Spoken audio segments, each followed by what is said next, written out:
Okay, I'm Professor John Mascaratolo, and today's host for the Jim Wood Speaker Series. And I'm going to introduce our speaker, Mr. Hank Halter. He's Senior Vice President, Chief Financial Officer for Delta Airlines.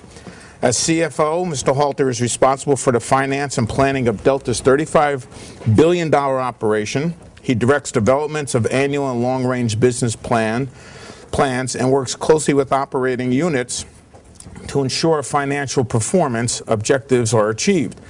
In particular, he oversees treasury, tax, risk management, accounting and reporting, financial planning and analysis, fleet strategy, and investor relations. Mr. Halter came to Delta in 1998 from American Airlines, where he held various positions in corporate reporting, finance planning, and corporate real estate. Prior to his tenure with American, he was a senior accountant in the Philadelphia office of Ernst & Young. Over the last several years, Mr. Halter has played an integral role in restructuring Delta's balance sheet and cost structure to be among the best in the airline industry. To facilitate Delta's exit from bankruptcy, Mr. Halter led development of the emergency plan and set the financial strategy. Under his leadership, Delta is delivering on its multi-year plan to deliver its balance sheet through a $7 billion debt reduction. These financial achievements will maximize Delta's flexibilities and enhance shareholder value. So without further ado, I'd like to introduce our speaker, Mr. Halter. Thank you, John. Well, it's a pleasure to be here today, and I'm flattered that it looks like there's standing room only at this point, so I apologize. But that's good news. It's good news that you're interested in hearing about Delta. It's a pleasure to come talk about Delta. I'm going to share with you a lot of information about the state of the company, what we're doing, and where we're going. But in essence, as the title suggests, Delta is about building a better airline. We're building an airline that must deliver consistent profitability and strong cash flows even in times of economic uncertainty. We're building an airline that must deliver double-digit returns on invested capital for its share owners. We're building an airline that has a superior route network, best-in-class products and services delivered by the best employees in the industry. That's what we're doing at Delta. A lot of work has been done. We've made a lot of accomplishments, a lot of progress, but a lot more work remains. Just keep in mind the presentation will follow the rules of the Safe Harbor Statement. And when you think about Delta and you think about their performance to date, a strong financial foundation has been critical to Delta's success thus far. After emerging from bankruptcy, Delta has a very healthy balance sheet, but we also have one that has continued work to be done. And when you think about the performance of the company this year in 2011, we're going to be profitable with strong cash flow, free cash flow, and that's despite a $3 billion increase in our fuel price. I'll talk more about fuel price shortly, but our fuel prices are $3 billion higher in 2011 than 2010. When I think about the business overall, we're adjusting to that new fuel price.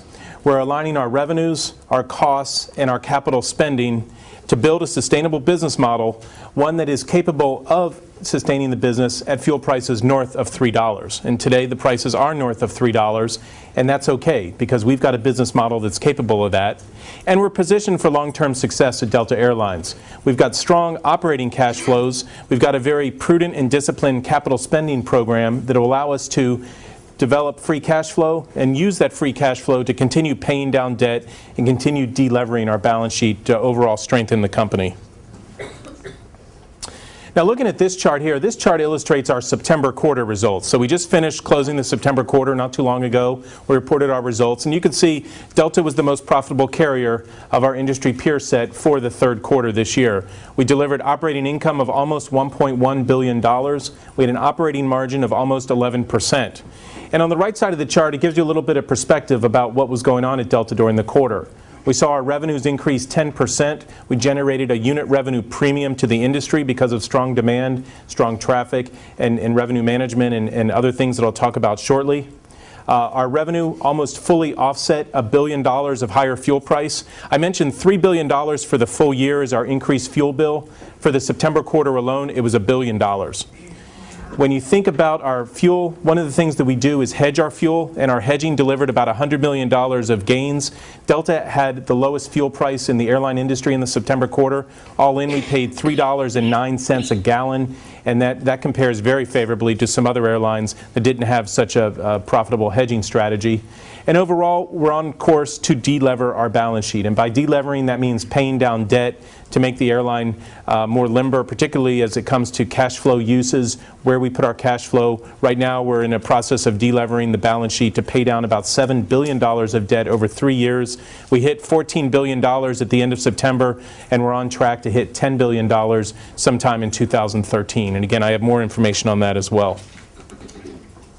Now, in terms of the higher fuel price environment, we're expecting high fuel prices to stay. You know, it'd be great if fuel prices came down a bit, and it is highly volatile still, but overall they're hovering at that $3 point. And that's okay for Delta because we have a business model that we can sustain ourselves with and actually generate that superior profitability, the double-digit returns on invested capital for our share owners. All of these things are what we're targeting. And how do we get there is so critical. And there's really 4 levers that Delta has to help us get there. One is higher revenues. And I'll show you a slide shortly, but revenues for the most part are offsetting the higher fuel prices, and that's a good thing. We've seen strong demand, strong traffic. Passengers want to fly. Perhaps all of you will be traveling at some point during the holiday season, whether it be Thanksgiving or Christmas. Hopefully you're on Delta Airlines. I'd like to think you're on Delta. Just nod your heads that you are on Delta, so thank you. But it's that strong traffic that's generating higher revenues, and that's a good thing for us. We're offering new products and services. We're giving our customers more reasons to want to fly Delta, and we don't take that for granted. We know you have choice in air travel, and I know that sounds trite. You almost always hear that at the end of the flight. The flight attendant thanks you and saying you know, we know you have a choice in air travel, and you do. And we appreciate that you're flying Delta, but we need to give you reasons to fly Delta. It's not just the fact that we operate at Hartsfield, that Atlanta's the largest airport in the world, and we generate the majority of those 1,100 flights a day out of Hartsfield. In fact, our flights are 1,100 a day. I'm sure Hartsfield has probably 1,300 flights a day or so. But we don't take that for granted. We have to give you reasons to want to fly Delta and give you reasons to give us your business. The second thing we're doing is changing our capacity. You know, if you think about it, when fuel prices were lower, there were some markets that were profitable, but as fuel prices rose, those markets became unprofitable. So for what we have to do at Delta, unfortunately, some markets we have to get out of altogether, but for the most part, we just realign our flying. So instead of flying maybe 100 or 200 seats per trip into a market, we might cut that back and use a smaller aircraft, maybe use reduction in frequency. But overall, we are reducing our capacity a bit, 4 to 5% post-Labor Day, to help meet the changing cost structure as a result of these higher fuel prices. A third thing that we're doing about those higher fuel prices, we're getting out of older aircraft. We're targeting a reduced cost base. In any business that you're studying, whether you're looking at a company that's in the service sector like an airline, maybe it's manufacturing, maybe it's retail, you've got to have strong top-line revenue growth, but you also have to have a superior cost structure. Delta has the lowest unit cost of any network carrier, and that's a good thing. We worked very hard restructuring ourselves to get there, and we're going to make sure we maintain that. So we are targeting our 2010 cost base. I'll show you a chart shortly, but our cost base in that time frame was around 8.3 cents per available seat mile for our non-fuel costs. We need to get ourselves back to that, and I'll talk more about that briefly. And then lastly, the other element of our structure that helps us offset these higher fuel prices is disciplined capital spending. Now, you think about cash. Cash is king. It will always be king. No matter where you are and who you're talking to, cash is always so critical, and we're spending our cash very prudently. We're investing in businesses and opportunities within our business that will generate productivity, help us reduce cost, or grow revenue. And that's really been the key. And we're doing it within a window of about $1.2 billion to $1.4 billion a year, and that includes any aircraft acquisition that we're doing. But you know, the combination of higher revenues, capacity discipline, lower costs, and then capital spending discipline, those 4 elements collectively is what's enabling us to do so well in this high fuel price environment.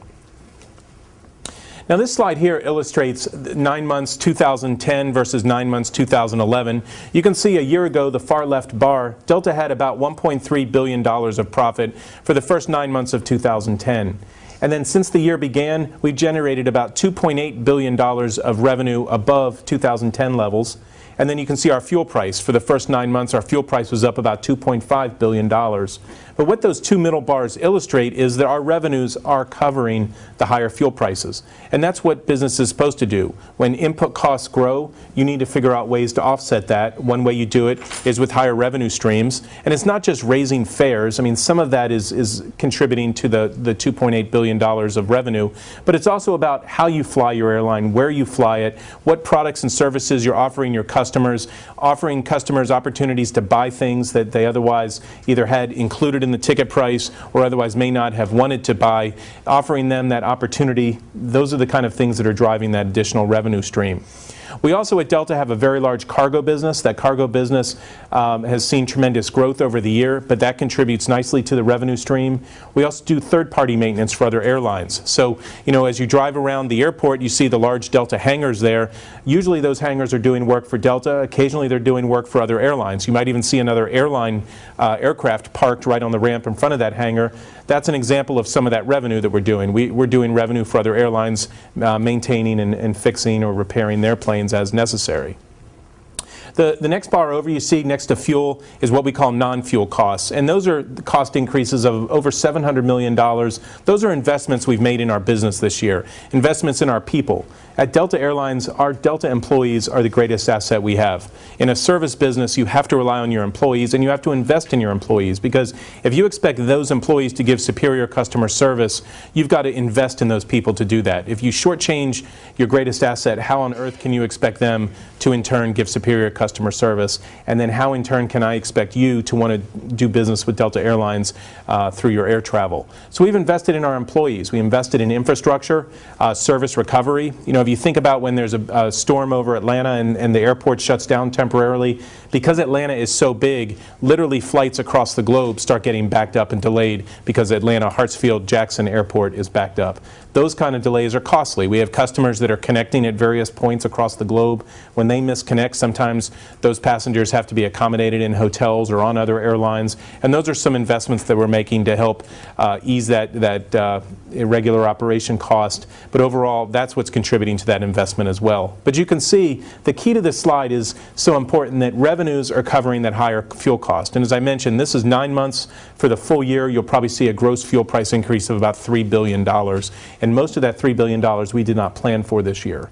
When we built the plan, the operating plan for 2011, fuel was not expected to be quite this high. As you know, it spiked in the first part of the year, and it's maintained that price pretty well over the course of 2011. Now, that bar on the prior slide, that revenue bar, this is more details about that revenue bar. When you think about our business, we measure our unit revenues as a percentage of capacity. So when we sell a ticket, we generate a revenue. We divide that revenue by what we call available seat miles. Those are the number of seats on the plane times the distance that the plane flew. And overall, this slide shows our unit increases. So as the year progressed, we've been able to generate higher revenues. And in fact, if you look at that September bar, that bar is up almost 15.5%, comparable on an apples-to-apples basis to September 2010. So clearly the strong demand is helping us there as we've reduced capacity in markets where the revenues weren't able to cover the cost of the trip.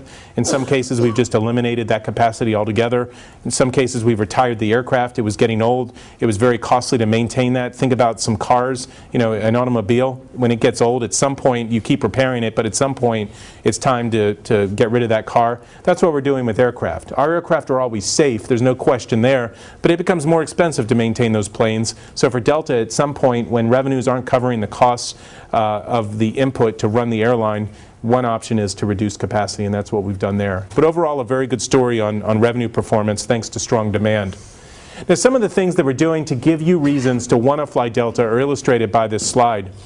I think one of the announcements that we just made recently, it's been in our international aircraft for about 6 months now, is a product called Economy Comfort. So one of the things that we're doing is we're giving customers opportunities to upsell, or think about when you go to the drive-thru at maybe Wendy's or McDonald's and you order a soda or a burger or fries. They ask you, would you like a large or an extra large or supersize or whatever the term is at that restaurant. In the airline business, thanks to technology, we're getting ourselves at Delta in the opportunity to offer similar ideas and products and services to you. So you think about you're buying an economy ticket. On an international plane today, if you buy an economy ticket, you will, through the purchasing process all the way up to day of departure, you'll be reminded, would you like to purchase an upsell into what we call economy comfort? It's still an economy seat, but it has more legroom. It comes with more amenities such as complimentary alcohol. It comes with priority boarding, so you can get on the plane early and put your luggage away and get situated before the rest of the passengers board. And in some cases on our international flights, it's as little as $80 per segment to do that upgrade. But thanks to e-commerce and technology ideas, we're able to offer that additional upsell opportunity to our customers. That drives higher revenue, and that's also what's helping contribute to offsetting that higher fuel price. But we're doing a lot of things to make your time with Delta more enjoyable, regardless of which cabin you're sitting in. Wi-Fi technology, we rolled that out. In fact, we've now begun rolling it out to our regional jets. So all of our domestic mainline aircraft have the Wi-Fi connectivity, and now over 250 of our regional aircraft will soon have that technology. Again, being able to access the internet while you're in the air, being more productive. It's interesting, some passengers don't want to be connected. That's like their safe haven, to be on the plane and not be connected to the internet. I tell them, just don't open your email. You can go to Amazon.com or go shopping or CNN, but the internet's been a wonderful tool for many things, but certainly for being productive in the air, it has certainly helped. We're very excited about Atlanta Hartsfield-Jackson Terminal F that will open in the spring of 2012. That's a much-needed enhancement to the international operation there. It's not a large facility. It's 12 gates, but if you're familiar with flying international out of Hartsfield, when you arrive and Atlanta's your final destination, you've had to go through a pretty rigorous process to get rescreened and then have you check your bags only to then get them sent over to the baggage claim in the main lobby of the airport. Terminal F will give us 12 new gates, of which Delta will occupy over half of those gates. It will also give the Atlanta passengers an opportunity when they get off the plane and clear customs to exit the facility right there. So it'll be much more useful time for local passengers as they arrive. A very nice and efficient facility. We're very excited about that. We're also excited about Terminal 4 at JFK. If you've had an opportunity to fly Delta Airlines out of JFK, you've seen a facility that's pretty tired and dated. We inherited that terminal from Pan American Airlines when we purchased the international routes from Pan Am in 1991. That terminal is going through an extensive modification, and in fact, we're building onto the existing terminal T4, and when it's complete, it'll be a superior world-class facility for our passengers.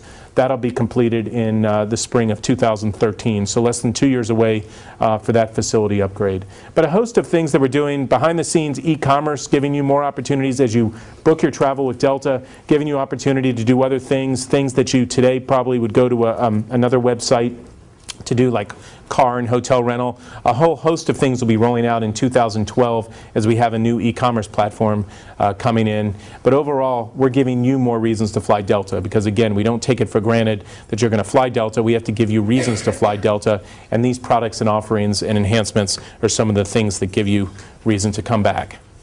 Now, I mentioned capacity is so important, and that has really been a function of why the U.S. airline industry has started to see an improvement despite higher fuel prices. It's capacity discipline. And I think Delta has been the most disciplined of the carriers. And you think about it, you fly an airplane, we're going to fill up that plane. Our load factors are anywhere from 80 to 85%.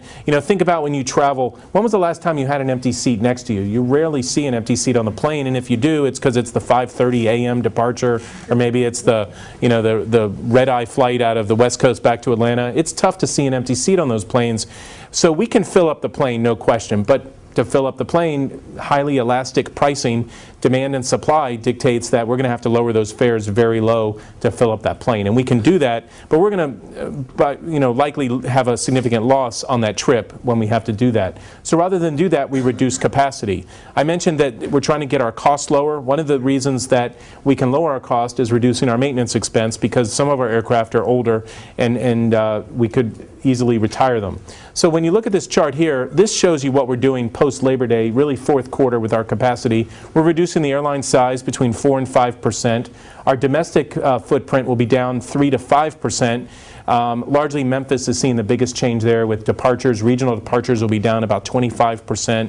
We're keeping our mainline departures there flat, mainline capacity flat. But we're taking out 140 aircraft shells over 2 years. And many of those will impact markets like Memphis as we reduce the regional jet footprint there. When you look at the Atlantic operation, that's where we're going to see the biggest change. We've reduced our Atlantic footprint 10 to 12% on a capacity basis. We're not exiting many markets. In fact, there's only a couple I can think of, and thanks to our SkyTeam partner, Air France, KLM, and Alitalia, those partners are able to still get the passengers to those few markets that we've exited. But overall, we've changed gauge. We've changed from larger aircraft to smaller. We've changed day-of-week frequency, so instead of going 7 days a week to certain markets, we might go 4 days a week. But what that enables us to do is better match our supply of seats with the changing demands in the marketplace. One area of our network that's actually growing is the Latin America franchise. You're going to see our capacity there grow 4 to 6% post-Labor Day. We'll be thinning out the Caribbean markets. That's typically a seasonal change that we do. But then you'll see us continuing to grow Mexico, Central, and Deep South America flying as we enhance the market opportunities for our customers there. And also we've got connectivity with our SkyTeam partner, many of our partners, including Aeromexico.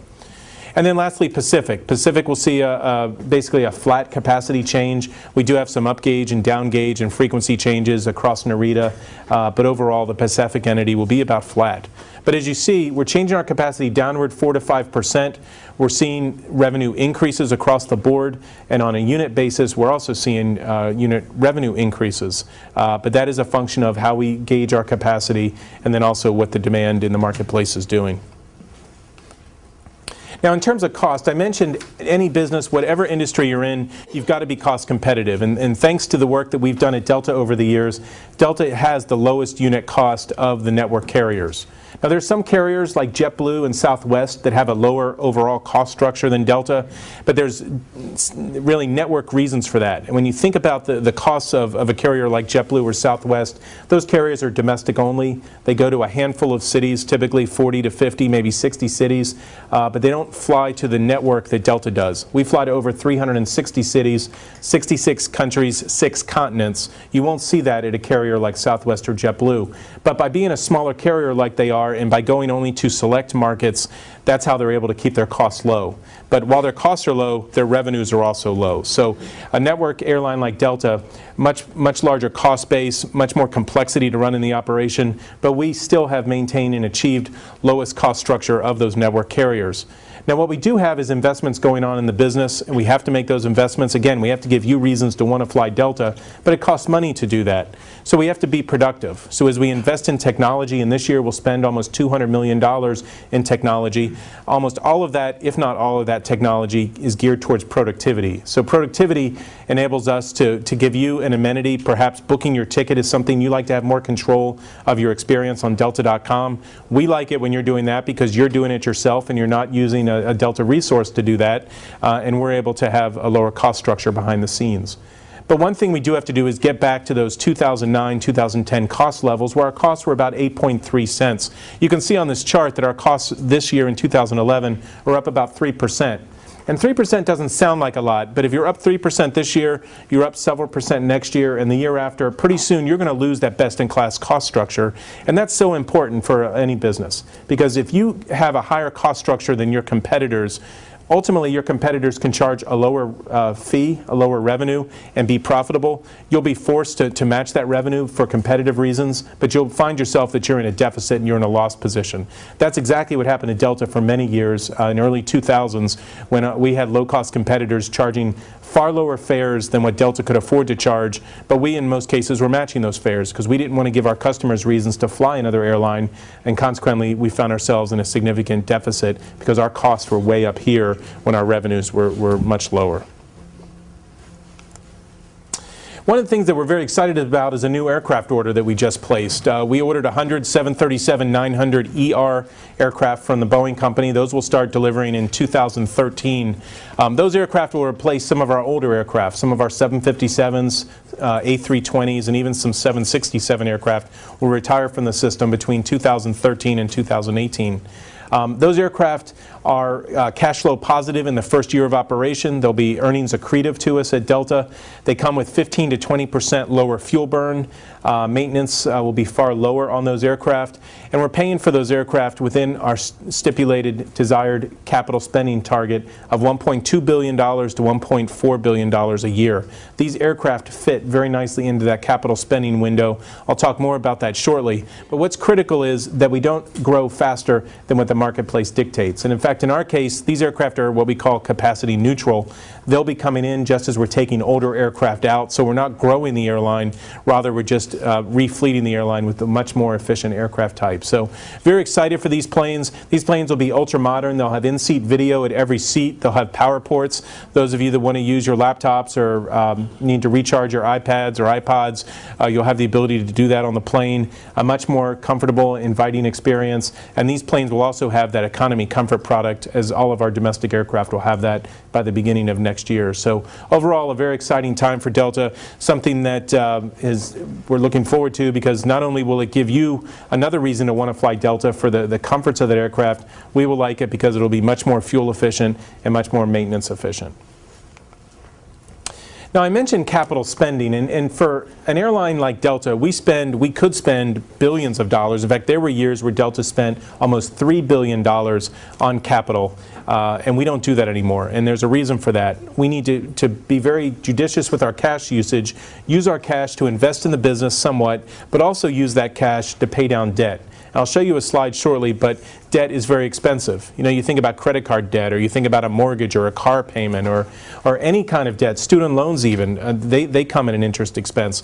That uses cash, and it's critical for Delta to pay down its debt and free up its balance sheet and free up the income statement of that interest expense burden. And one way to do that is to be very prudent on how we spend. So what this shows is a timeline basically of where our capital spending has been going. Through 2008 or so, 2008 to 2010, that was our merger integration period. So Delta went and acquired Northwest Airlines, and in pulling the two airlines together, that's pretty much where our capital investment went. And you can see that in 2008 we spent $2.2 billion, and then we've lowered that since to about $1.3 billion in 2009 and 2010. And then now from 2010 to 2013, we're investing in our international fleet. So if you have the opportunity to take an international trip, one of the things you'll see is there will be flatbeds in the premium cabin of that aircraft. And these are industry-leading flatbeds. It's almost, on some of the aircraft, it's almost like an individual personalized suite. But it gives you an opportunity, if you're going over to Europe in particular for a business meeting, you need to be well-rested. This is the best way to get well rested, by flying on one of these aircraft. But that international refurbishment is expensive, and that's what we're using a lot of our capital to do. If you're in the economy cabin on those international aircraft, you'll also see an enhanced seating environment for you. You'll have an in-seat video monitor instead of watching a movie screen similar to this one at the front of the cabin, where the screen quality isn't very good, and basically you watch it when we tell you to watch it. This will be your own personalized screen in front of you at the seat. You can hit pause, you can do whatever you want. There's games, there's music, a very much more inviting experience for anywhere when you're sitting on the aircraft. So overall, that's where our capital's going. And then once we complete that work in 2013, that's when we're going to start the deliveries of the new aircraft. But what's so critical here is you can see we're spending consistently between $1.2 billion and $1.4 billion a year in capital. And that's critical because that's our cash. That's cash that the business is generating. We're not borrowing money to get this cash and invest it. We're using the business's cash that is generated by the operation, selling tickets to passengers, flying passengers, using that cash flow to invest back in the business. That's what this is all about. Now, I talked about debt and the importance of debt. Most airlines have a lot of debt. In fact, every airline has a lot of debt. Planes are expensive. When you think about the debt, though, what it drives to the balance sheet and what it drives to the income statement is so critical. And what the left side of this chart shows, back in 2009, Delta had $17 billion of adjusted net debt on its balance sheet. That $17 billion was very expensive. We're on a trajectory by mid-2013 to get that number down to $10 billion. And what that means for us is we'll have our debt cut almost in half. In doing so, it will drive lower interest expense, and that's what's illustrated on the right side of the chart. In 2009, when our adjusted net debt was $17 billion, we were spending about $1.3 billion a year on interest expense. When we hit that $10 billion goal in 2013, our run rate will be about $800 million a year. That's a $500 million improvement every single year by having lower interest expense. And it's just like for our personal finances, paying off a car or a house, or paying just credit card debt down, or paying off a student loan. All of that drives interest expense savings. Same thing for Delta, just a bigger scale. But that's what's so critical about when we invest our cash that the business generates, putting some of it back into the business to drive productivity, to drive customer customer benefits to give you more reasons to want to fly Delta, but then also using some of that cash to pay down debt and de-lever the balance sheet to make the company even more healthy than it is today. I think just to wrap up, when you think about all the things we're doing at Delta, it is geared towards a double-digit return on invested capital for our share owners. Our share owners have given us the opportunity by giving us their capital to deploy that capital. It's incumbent upon us to deliver a business model that gets them a double-digit return. And that's from a double-digit operating margin. It's from $5 billion of EBITDA, which is just it's basically operating cash flow. It's getting prudent use of invested dollars, putting it into CapEx wisely, and making sure that we use some of that cash that the business generates to continue paying down debt. All of these things collectively is what's going to drive that double-digit return for our invested capital for our share owners. So with that, in a nutshell, that's Delta Airlines. We're very pleased with where we're going. A lot more work to be done. Your feedback is always important to us. Your business is very important to us. We're honored to have the opportunity to serve Atlanta as we have for over 70 years. And I'm certainly honored personally that all of you came to the presentation today. So I think we have a few minutes left. If anyone would like to do any questions, I'll be happy to field them. Hi. I flew Delta to Johannesburg recently, actually arrived back this morning. And, well, you look good. Yeah, you were on the plane all night. That's just Delta's in-flight services. Yes, exactly. So I left last Thursday and I only booked my ticket on Wednesday. And if I flew from Atlanta to Johannesburg, it was about $2,500. But if I flew JFK, Atlanta, Johannesburg was $1,000. Right. Even though that Atlanta, Johannesburg was the same flight.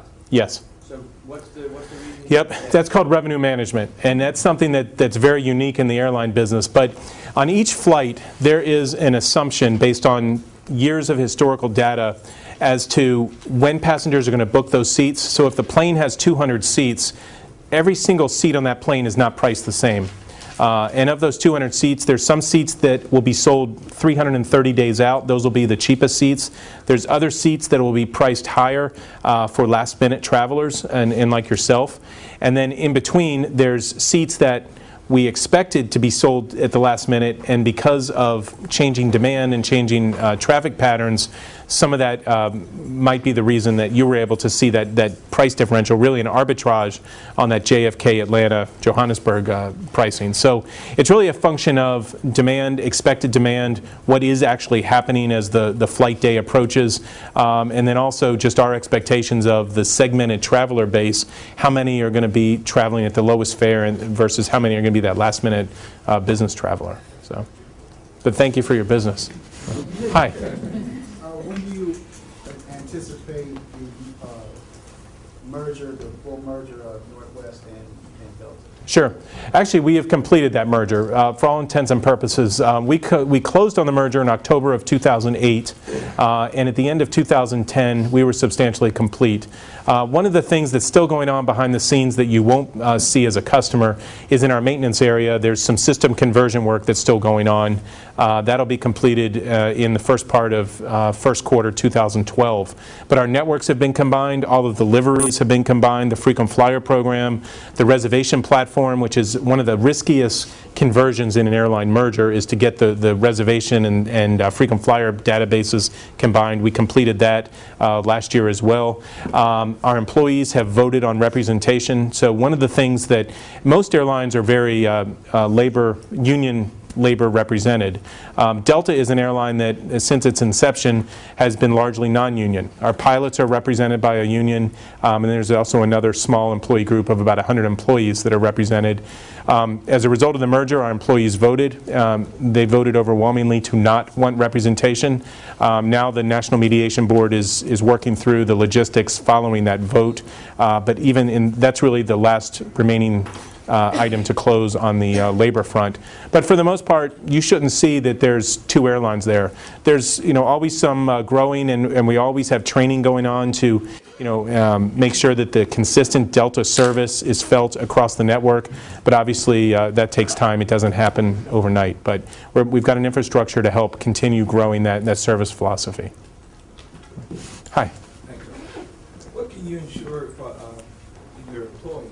Yeah. That ones who have been there for 30 years and invested, and Yep. like 5-6 years ago when Delta had to lay off a lot of people, Right. what kind of new things have you Yep. did as a team to ensure that the employees don't lose their benefits? That's right. Use their retirement, pension, Yep. RA account. That's right. That's right. At Delta, we are a very employee-focused company, and it's very simple, and I mentioned it early on. Our employees are our greatest asset. We are a service business, and if we don't give you superior service, you're not going to come back to us. And you're not going to get superior service if we're not investing in our employees. A good example of the concern about furloughs or layoffs, we recently had a reduction in force of about 5%.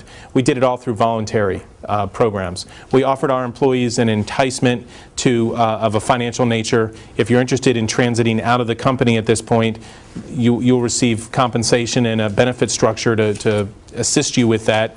And consequently, we reduced our headcount by about 5% across the eligible work groups, but yet not a single person was involuntarily let go. And that's important to us. We don't want our employees to be worried about involuntary reductions in force. We want our employees to be focused on the customer and to feel secure with Delta. And I think they do feel secure, and it's evidenced by that union representation vote. Our employees, when they got the chance to vote, whether it be the flight attendants, the reservationists, the airport workers, cargo, the mechanics, they voted against representation, and they had their voice heard. And I think that speaks to the confidence that they have in the leadership team at Delta, that they're not just going to be cut when the next downturn happens. We value our employees, and it's that one-on-one relationship that has been at Delta for so long, I think, that gives our employees confidence in that. Hi. I had two questions. The first one is, what is the rate of increase that you decided to, or Delta decided to go up on tickets to compensate or balance out the revamping of the new fleet? And the second question is, what markets did you decide to get out of?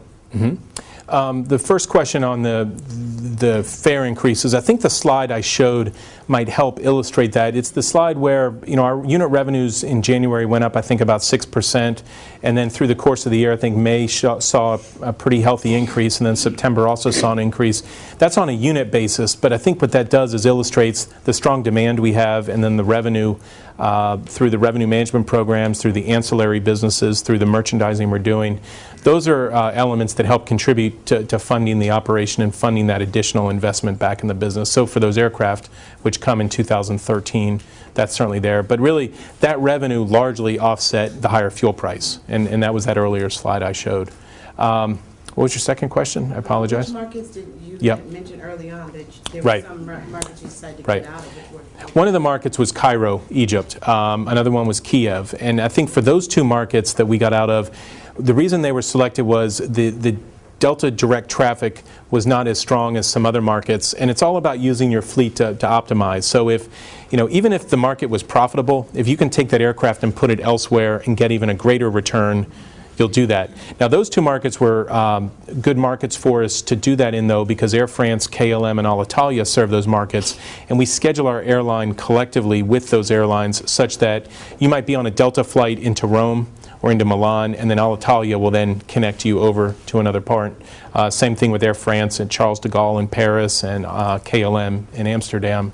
But overall, when we select a market to reduce service in, it's something that's done very carefully. We look at what the ramifications are going to be. First, we look at, are we able to reaccommodate those passengers on one of our SkyTeam partners? We look at opportunities. Can we down-gauge the service first to see if it's just too many seats in the market? Or can we do a day-of-week change? So instead of 7 days a week, maybe it's 4. Domestically, there's been very few markets that we're exiting altogether, but we are changing the flow. Some markets that might have seen 6 or 8 flights a day, we might fly only 4 or 5 trips a day, but we'll use a larger aircraft, so we still capture the overall market demand, but the frequencies are changed. So that was a good question. Sure. Hi.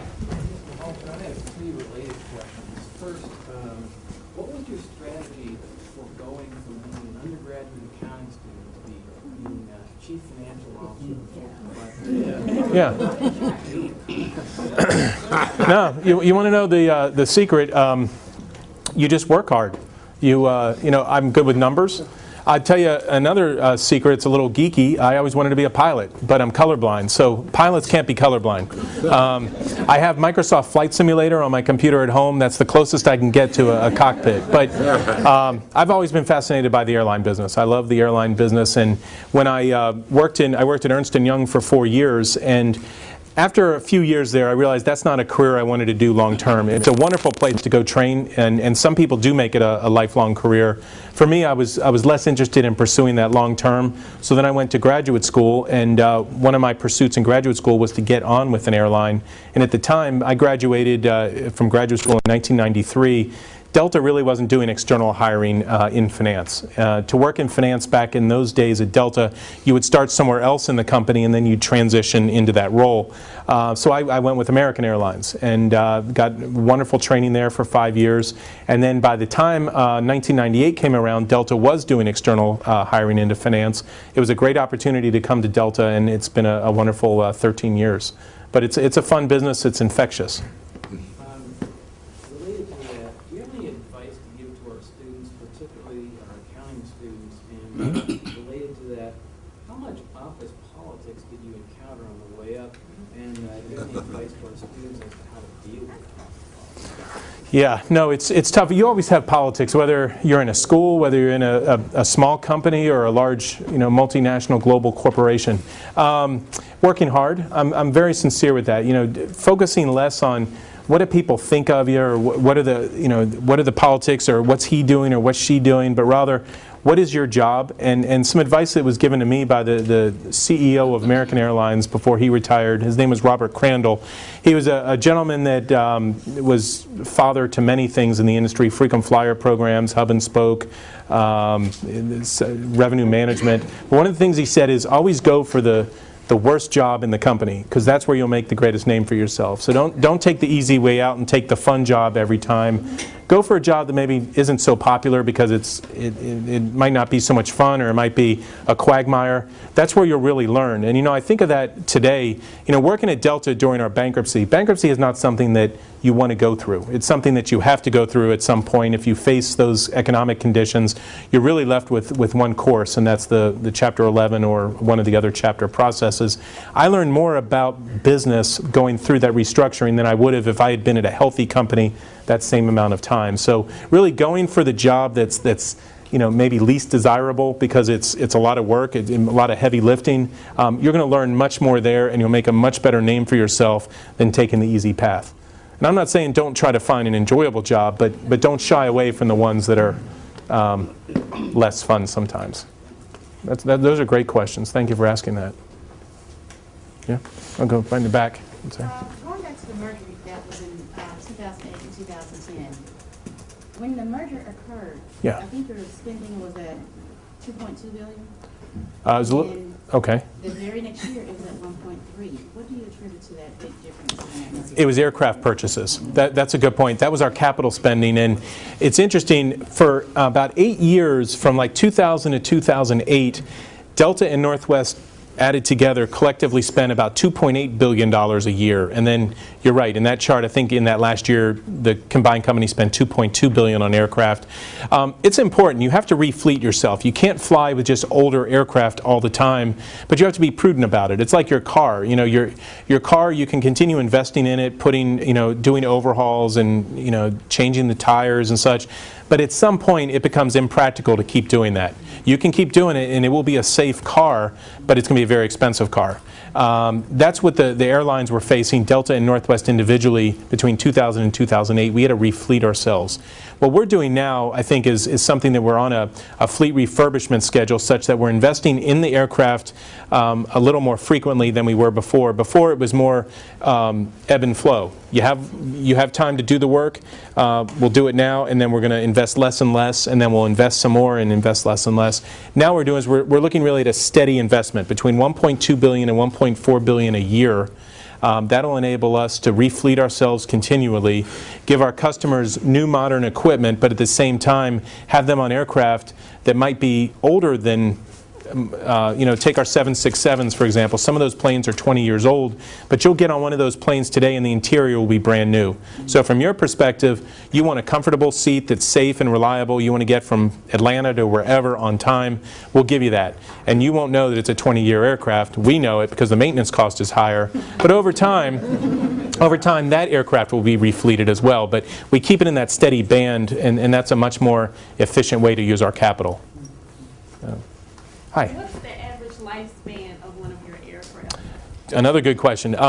Those of you that are familiar with aircraft types, we fly a type called a DC-9.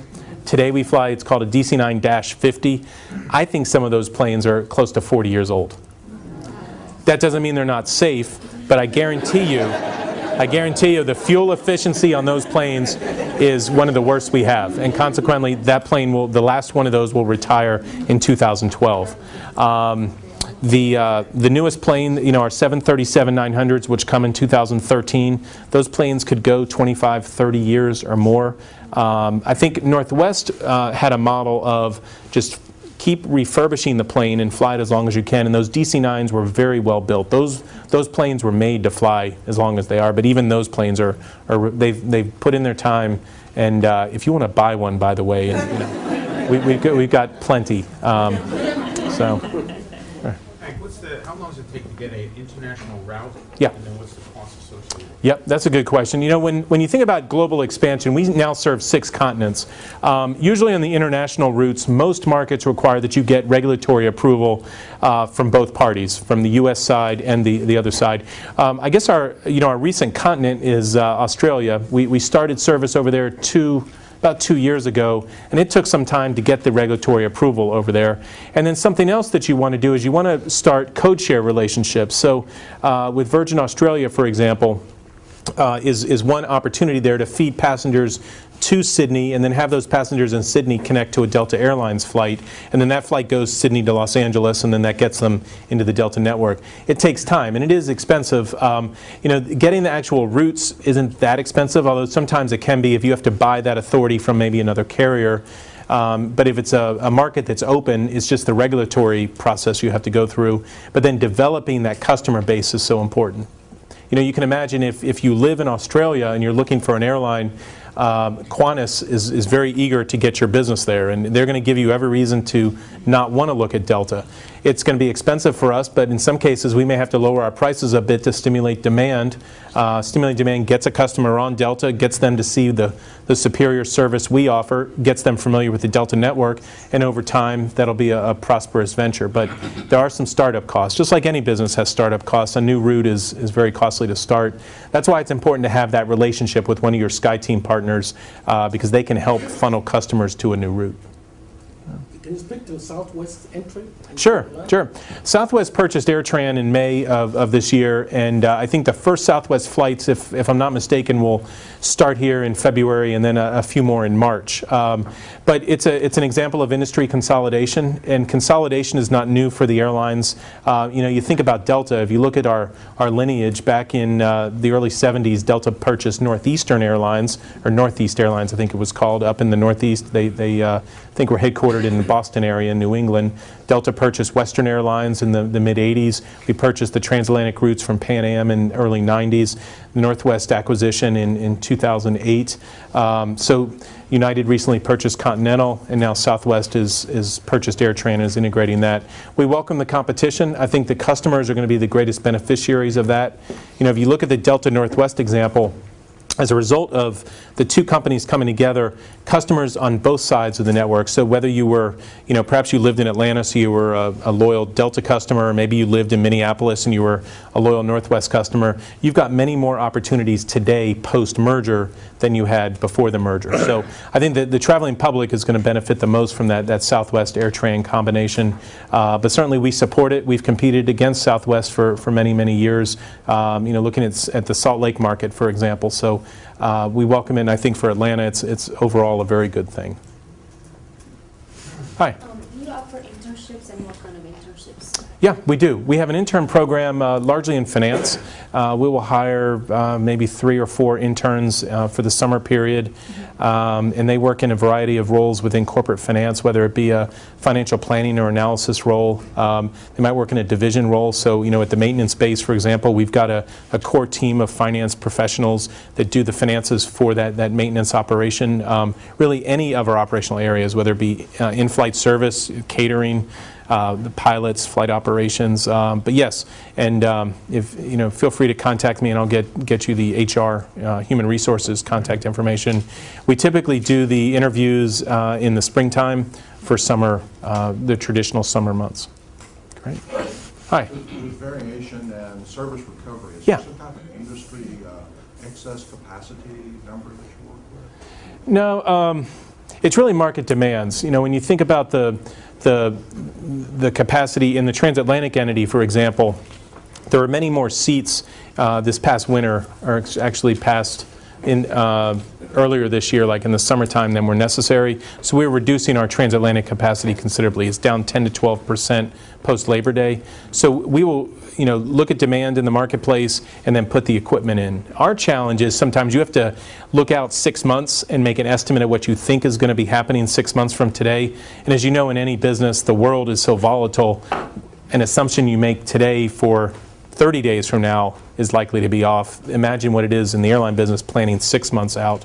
But what we'll do is we'll have flexible schedules so we can tweak it as we go. We might gauge up. So if we underestimated the demands in the marketplace, we might go from using a 767 to maybe a 777 aircraft or a 747 aircraft or vice versa. We've got plenty of ways to do that. If you drive by Hartsfield, for example, on a Saturday or on a Tuesday, Wednesday, or Thursday, you'll see planes parked on the ramp out there. Most of them are, if they're getting maintenance, it's very light maintenance, but really the reason those planes are parked is demand is lower on those days a week. So we pull down the schedule. But if we noticed on particular days, whether it be for charter or scheduled service, that there's a market need, we've got equipment to go put that in there. And then similarly with the regular operations, if we have a bad weather system or something coming through, we've got spare aircraft that can help alleviate some of that congestion. And instead of, we've had several flights cancel, we'll upgauge the service on that particular day to get the passengers where they need to go. Good. We got time for 3 more. Okay. Oh, I'll go over here and then you. Sorry. Hi. You said Delta is reducing debt because debt is expensive. That's right. But interest rates are the lowest in history now. Right. So why can't you just refinance the loans? Yep. Very good question. And in many cases, we're doing that. We are refinancing. What we're doing is we're refinancing the higher interest loans for lower interest, and then we're also using some of our cash proceeds to pay down higher interest. So you're absolutely right. But overall, we're having a net debt reduction. But we have done that as some of our aircraft that are mortgaged come due. We'll take that collateral and then refinance it and take advantage of lower interest rates in some cases. In other cases, we'll just simply pay off the entire obligation. But usually, we're at least making a substantial dent in the overall debt balance. Is it because you have more cash sitting and you don't have growth opportunities, or is it just because you want to reduce the debt? It's a little bit of everything you're saying. So, you think about you've got cash. Maybe you've got $1.5 billion of cash. Where's the best use of that cash? And for right now, the best use of that cash is to pay down debt. There may come a time where the best use of that $1.5 billion is to invest it in the fleet or invest it in the infrastructure. We're investing in our employees, so that's always a good use of the cash.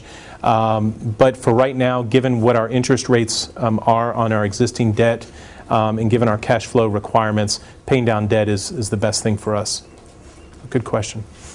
Hi. I'm colorblind. All right. Retires the older planes. Right.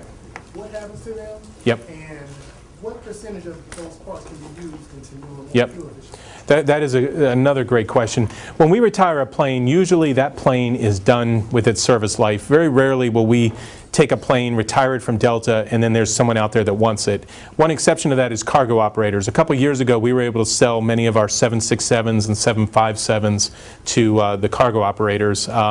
World Airways, I think, flies some of our old MD-11s that we released back in 2004, 2005 timeframe. But for the most part, those aircraft, we either return them to the lessor has to deal with it, or if we own the plane, we'll park it. There's a graveyard, there's a couple graveyards, and it's in the desert in California. Those planes park. We'll take all the usable parts off them, so landing gear and doors and things that can be reused on other aircraft, we take those. And then what's left is oftentimes goes to what we call chop shops, where they will literally chop up the plane and then melt down the usable metal and such. But for us, I'm very comfortable when we retire a plane, it's pretty much done. In other words, there's a life cycle for an overhaul. Maybe it's a 7-year period. We're picking the planes that are coming up on that 7-year window. So that plane is either going to be overhauled or it's going to have to be grounded because it legally can't fly. So those are the ones that come out of our system first. But we'll never compromise safety. We'll always fly a plane that is airworthy. But when it comes a time where the economics are lopsided, we'll choose to retire that plane and put it out in the desert. One more question, maybe? Hi. Yes. When Concourse F opens, I believe it's May 1st. Mm-hmm. I think it's going to be earlier. I heard it was in first quarter. They just told us it was okay. going to be, or it is. Yep. What will be the cost? What will Delta have to pay to use Concourse F? And also, what's going to be the cost for new personnel and new ground service equipment? Right. Very good question. The Terminal F, those of you that are familiar with Hartsfield, it starts at Terminal T for the terminal gates, and then A, B, C, D, E. Terminal F continues the international usage from E. We'll have to put additional personnel there, which the cost of personnel is variable. So when we use those gates, if they're being used during a valley in our schedule, those personnel will come from E or other gates. If it's at a peak, we'll have to staff up for that. Same thing with the ground equipment. I think in most cases we'll put new ground equipment over at F because it's going to be used enough such that there won't be, it's a long time to haul a pushback tractor from E over to F, and with firsthand experience. The airport cost itself is not that much, although it's not cheap, because it's a $1 billion facility. But we're, I forget the term, but we are a leaseholder in that, so we're a long-term holder, so we get beneficial rates versus a carrier that's just using it for one time. If you commit to using those gates longer, there's opportunities there to reduce your overall cost at that operation. How many gates you said? I think it's 12 gates, and I think Delta's going to have 6, and then I think we have preferential rights to one more. I believe it's 7 parts a day. Yeah, I think so. International carriers will. And during the day, some of those carriers, the Europe departures are always in the late afternoon. So I expect you'll see international tails there then. I think the Asia departures are midday, so you'll see operation there. And then the Caribbean, some of those flights leave late morning. So it's going to be a pretty well-utilized facility. And again, we'll have use for over half of those gates. So great. Well, thank you. One more question. Last one. Sorry. I'm sorry. Yeah. Hey, Ed. Yeah. Can you talk about any expansion plans Delta have, especially here in Atlanta? Yeah. You talk about JFK.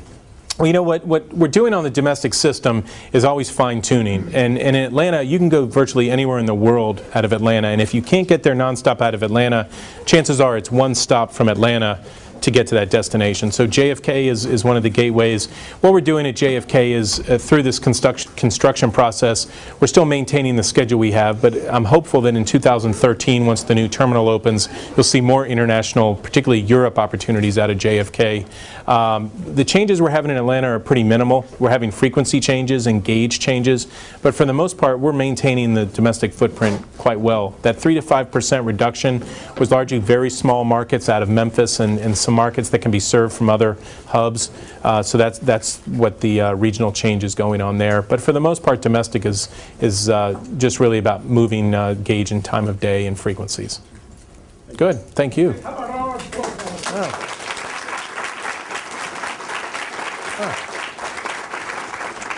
Well, Hank, this is a little appreciation. Well, thank you. It's beautiful. On behalf of the faculty, the staff, and all of the students here, We appreciate you coming out. So It's my pleasure. Thank you very much. No, my pleasure. Thank you great. again. Thank you very No, much. sure. Okay. Thank you for your interest in Delta. Great, thank you.